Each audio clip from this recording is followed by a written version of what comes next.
I bet with Interbet only. They're a fantastic site. I've never had any issues with them. They are very professional.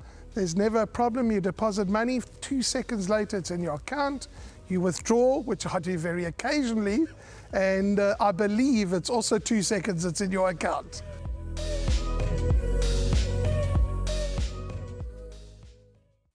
On to the third race, the big one at 1340. It's 1800 meters, and there's quality in this field. There's form in this field. A merit-rated 86 handicap. It is a B division class.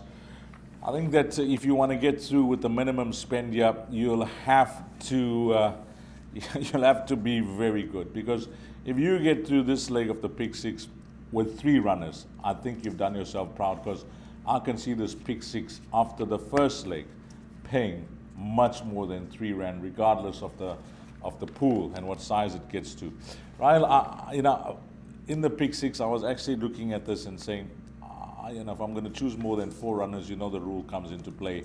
So I'm going to actually go with the field. But the runner that I like as a roving banker and gets my vote for the place accumulator is Aramagam, number 8, Peter Muscat's runner. The only reason being that although the horse is poorly drawn 8 out of 8, it's not going to faze him at all. He can sit up handy, he can come from off the pace, but he is a poly specialist. And if you look at his last 10 starts, he's never far off them.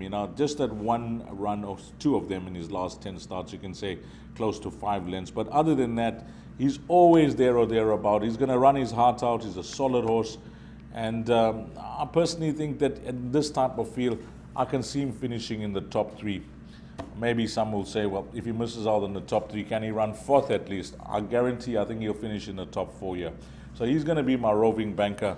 Trying to dissect the balance of the runners, very tough for me. If I have to choose one more runner, you're not going to believe me, but maybe you will. Have a go, Joe. Have a go, Joe. I'm with the stable companion, number 1, Monarchy.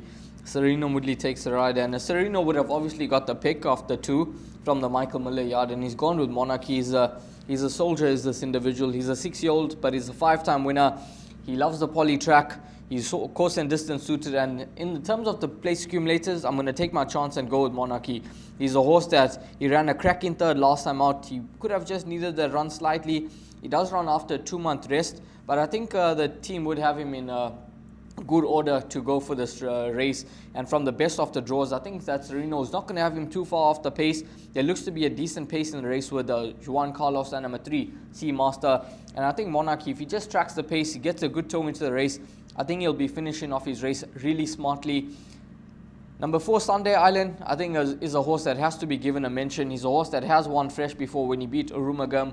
Yes, he may be worse off at the weight with Arumagam, but he was finishing off his race really nicely on that occasion, and I think he could get the better of Arumagam once again. And then number 6, Arctic Tune. Now he's 1 kg better off with number 3, Seamaster, for that half length beating. He was finishing off his race really nicely last time out at Hollywoodbets Scottsville, over 1750 meters. And over this 1800 meter trip on the poly track, I think that he'll turn the form around. So in terms of the pick 6, I'm going to go 4 horses. I'll include your roving banker, number 8, Arumagam. Then I'll go number 1, Monarchy, number 4, Sunday Island, and number 6, Arctic Tune. And I think those 4 horses, I'm confident that I'm going to get through the first leg of the pick 6 with those numbers. Yeah, if you're not a guy that follows rules like I do, if it's more than half the field and including the field, then maybe consider number 5, Have a Go, Joe. That was his first run for the stable last time out. I can tell you that there is an equipment change. He ran blinkers last time out. The blinkers are back on. It's not carded in the form guide I'm using. And the fact that he races off a net 73 now, that's with Donald Geertsen claiming 2.5 kgs, a horse that's always been talented.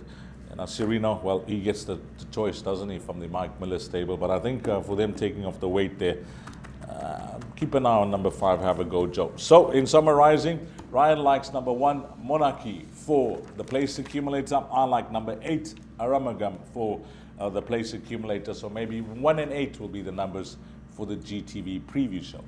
My name's Danny Diliberto, founder of Ladles of Love. It was founded back in 2014. Communities we work with are all over the peninsula, and we're working with 138 beneficiaries now. We've grown exponentially we've been able to do that because of all the kindness that we have experienced from individuals and corporates such as Interbet, who just want to be part of the change.